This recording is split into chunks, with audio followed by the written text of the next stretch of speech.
ಪಾಲಕ್ ಪರೋಟಕ್ಕೆ ಗೋಧಿ ಹಿಟ್ಟು, ಹಾಗೆ ಸ್ವಲ್ಪ ರಾಗಿ ಹಿಟ್ಟು, ಹಾಗೆ ಹೆಚ್ಚಿಟ್ಕೊಂಡಿರುವಂತಹ ಪಾಲಕ್ಕು, ಹಾಗೆ ಸ್ವಲ್ಪ ಮೆಣಸಿನ ಪುಡಿ, ಇದಿಷ್ಟನ್ನು ಬಳಸಿ ಪಾಲಕ್ ಪರೋಟ ಮಾಡೋಣ. ಒಂದು ತಟ್ಟೆನ ಬಿಸಿ ಇಟ್ಕೊಂಡು ಅದಕ್ಕೆ ಹೆಚ್ಚಿಟ್ಕೊಂಡಿರುವಂತಹ ಪಾಲಕ್ ಹಾಕಿ, ಹಾಗೆ ಅದಕ್ಕೆ ಸ್ವಲ್ಪ ಉಪ್ಪನ್ನು ಮಿಕ್ಸ್ ಮಾಡಬೇಕು. ಇದು ಒಂದು 5 ನಿಮಿಷ ಫ್ರೈ ಆದಮೇಲೆ ನೀರಿನ ಅಂಶ ಬಿಡ್ತಾ ಬರುತ್ತೆ. ನೀರಿನ ಅಂಶ ಎಲ್ಲ ಬಿಟ್ಕೊಂಡಾಗ ನಾವು ಅದಕ್ಕೆ ಸ್ವಲ್ಪ ಮೆಣಸಿನ ಪುಡಿನ ಆ್ಯಡ್ ಮಾಡೋಣ.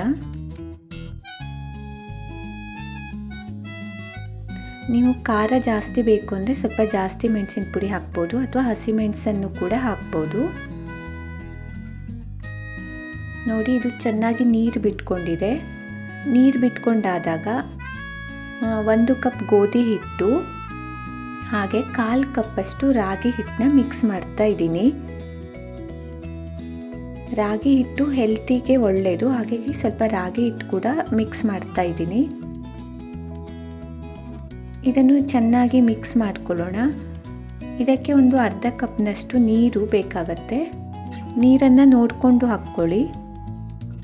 ಈಗ ನೀರನ್ನೆಲ್ಲ ಹಾಕಿ ಚೆನ್ನಾಗಿ ಮಿಕ್ಸ್ ಮಾಡಿ ಚಪಾತಿ ಹಿಟ್ಟಿನ ಹದಕ್ಕೆ ಕಲಿಸ್ಕೋಬೇಕು. ನೋಡಿ, ನೀರು ಬೇಕು ಅಂದರೆ ಇನ್ನೊಂದು ಸ್ವಲ್ಪ ಹಾಕ್ಕೊಳ್ಳಿ. ಈಗ ಹಿಟ್ಟು ರೆಡಿ ಆಯಿತು. ಇದನ್ನು ಒಂದು ಅರ್ಧ ಗಂಟೆ ಹಾಗೆ ಮುಚ್ಚಿಡಿ. ನಾವು ಚಪಾತಿ ಹೇಗೆ ಲಟ್ಟಿಸ್ತೀವೋ ಅದೇ ರೀತಿ ನೀಟಾಗಿ ಉಂಡೆ ಮಾಡಿಕೊಂಡು ಹಿಟ್ಟಿನಲ್ಲಿ ಅದ್ದಿ ಚಪಾತಿ ಲಟ್ಟಿಸೋ ಮಣೆಯಲ್ಲಿ ಲಟ್ಟಿಸಿದ್ರೆ ಆಯಿತು.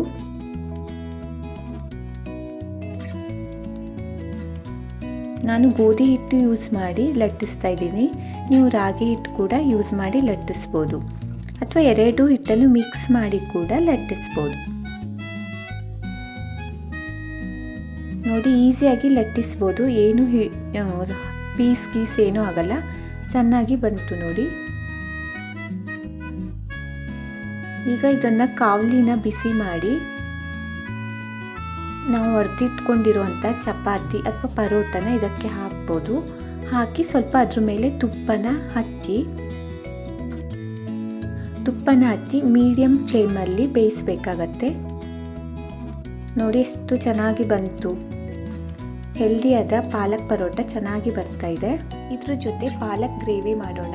ಪಾಲಕ್ ಸೊಪ್ಪು, ಕೊತ್ತಂಬರಿ ಸೊಪ್ಪು, ಸೂಜಿ ಮೆಣಸು, ಈರುಳ್ಳಿ, ಹಾಗೆ ಹುಣಸೆ ಹಣ್ಣು, ಸ್ವಲ್ಪ ಉಪ್ಪು, ಹಾಗೆ ಕಾಯಿ ತುರಿ, ಇದೆಲ್ಲದನ್ನೂ ಬಳಸಿ ನಾವು ಸ್ವಲ್ಪ ತರಿಯಾಗಿ ರುಬ್ಕೊಳ್ಳೋಣ.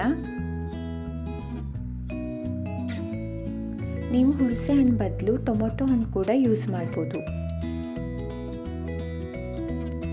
ನೋಡಿ, ಸೂಜಿ ಮೆಣಸು ಬದಲು ಹಸಿಮೆಣಸನ್ನು ಕೂಡ ಯೂಸ್ ಮಾಡ್ಬೋದು.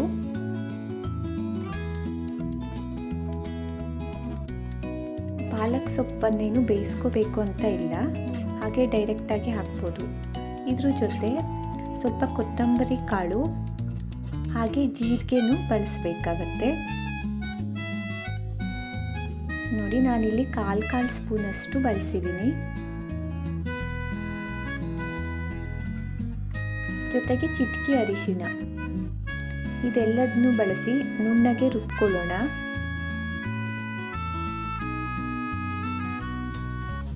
ನಾನು ಮೊದಲು ತರಿಯಾಗಿ ಅಂತ ಹೇಳಿಬಿಟ್ಟೆ, ಕ್ಷಮಿಸಿ, ನುಣ್ಣಗೆ ರುಬ್ಕೋಬೇಕಾಗತ್ತೆ. ನೋಡಿ, ಪಾಲಕ್ ಗ್ರೇವಿ ಹಸಿದು ರೆಡಿಯಾಗಿದೆ.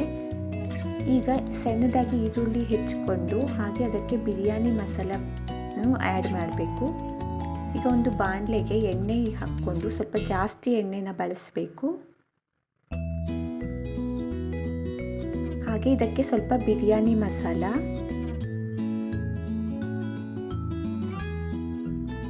ಹಾಗೆ ಹೆಚ್ಚಿಟ್ಕೊಂಡಿರೋ ಈರುಳ್ಳಿನ ಇದಕ್ಕೆ ಹಾಕಿ ಸ್ವಲ್ಪ ಫ್ರೈ ಮಾಡ್ಕೋಬೇಕು.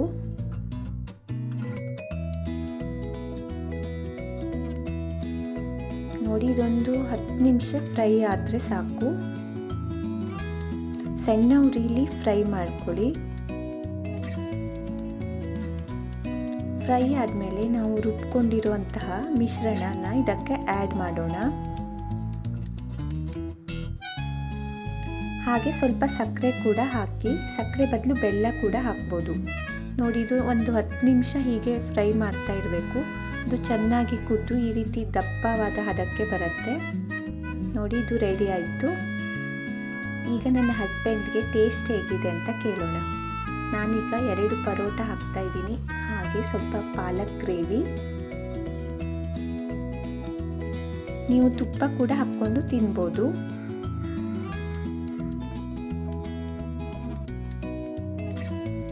ಈಗ ಟೇಸ್ಟ್ ನೋಡೋ ಸಮಯ.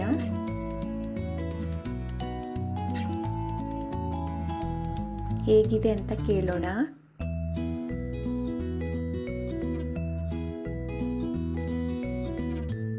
ನೋಡಿ, ಎಕ್ಸ್ಪ್ರೆಷನ್ನಲ್ಲೇ ಗೊತ್ತಾಗತ್ತೆ ಹೇಗಿದೆ ಅಂತ.